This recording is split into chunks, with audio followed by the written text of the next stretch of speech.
بیان فرمایا، ذکر فرمایا۔ تیسرا دور سند کا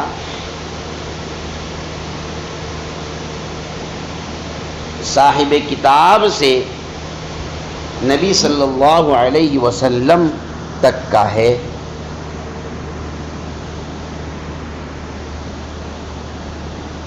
اب وہ سند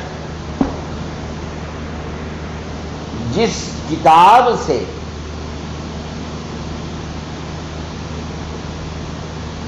حدیث لی گئی وہاں سے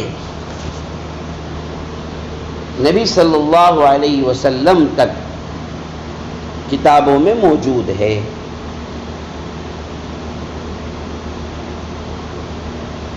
یعنی اگر صاحب مشکات نے بخاری سے کوئی روایت لی ہے تو بخاری سے لے کر نبی صلی اللہ علیہ وسلم تک، اور صاحب کتاب سے بخاری تک، صاحب کتاب کی بخاری کی جو سند ہے وہ بھی موجود ہے، اور بخاری سے لے کر نبی صلی اللہ علیہ وسلم تک کی جو سند ہے وہ بھی موجود ہے۔